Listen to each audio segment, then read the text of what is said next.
What is credit card churning? Well, that's exactly what we're going to be talking about today, so let's get started.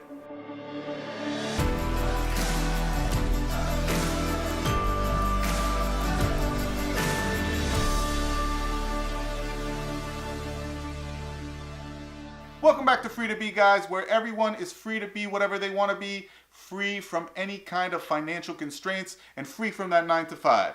As always, if you're new to the channel, go ahead and hit the subscribe button down below and turn on those notifications because I do upload new videos every week. Okay, so what is credit card churning? Well, I'm sure you've heard this term before, but maybe never really dug into it to understand what it is.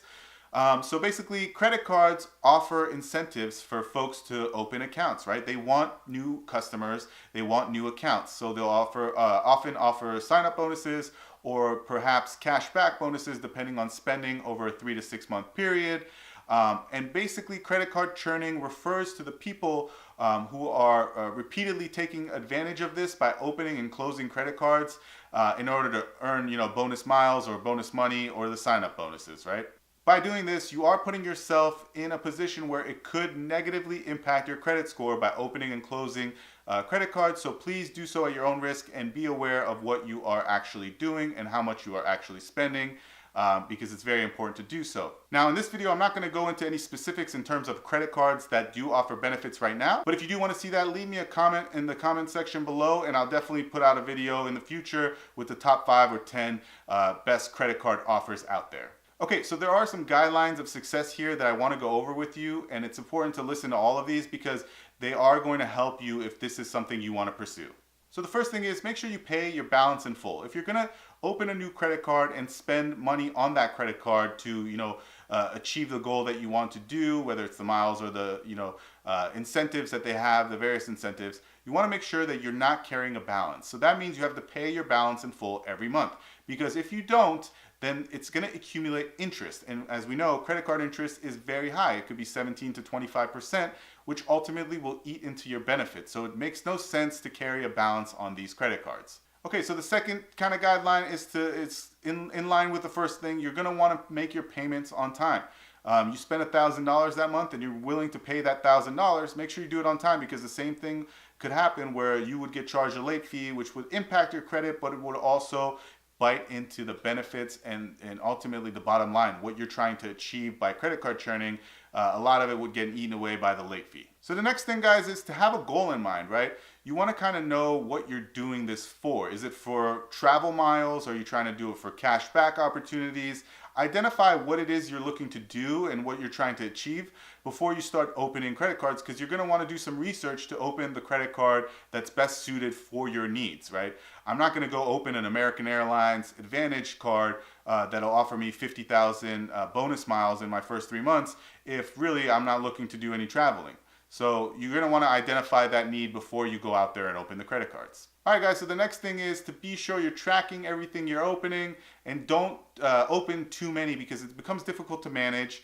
And you don't want to put yourself in a position where now you have 25 credit cards open and you're trying to manage the balances on all of them, which ends up resulting in you actually spending more than you would normally spend, and now you're carrying a balance. So definitely keep a spreadsheet or some kind of note-taking system to see what you have open, how much you have on there, and what are the thresholds you need to meet in order to get the most out of opening that credit card and the best benefit from that. So the next thing is to keep annual fees in mind, guys. And a lot of these credit cards will waive the annual fee for you for that first year, but the second year they could come back and get you with a $250 or a $500 annual fee, which really just kills the benefit that you got in that first year. So if it is a card with a high annual fee, I recommend you closing that one before the 1 year time frame lapses, just so it doesn't eat into the benefit that you received when you first opened that card.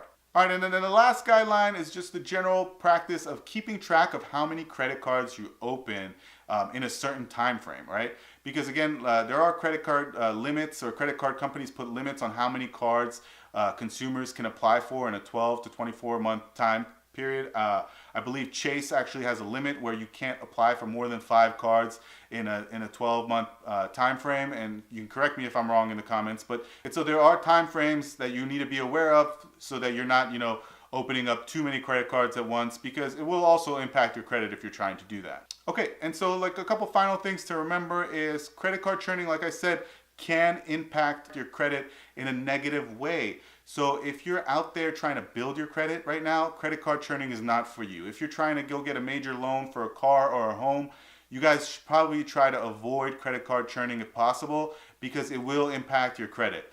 The other thing I want to recommend here is if you're spending less, if your expenses are less than it would take to kind of hit the thresholds that that credit card puts out there. So, if, for example, if the credit card requires you to spend $3,000 in the first 3 months, but your monthly expenses are only $500 or $600, don't open that credit card, because you're just going to overextend yourself and end up accumulating debt, which is definitely a no-go for this. And again, I can't reiterate enough that if you're spending more just to meet these thresholds, it's not worth the credit card churning benefits that you might earn.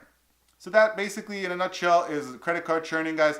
If you do want to learn more about it, or if you want me to bring you some more content in terms of best credit cards out there, go ahead and drop a comment down below. Don't forget to subscribe to the channel and hit the thumbs up button, and we'll see you next time.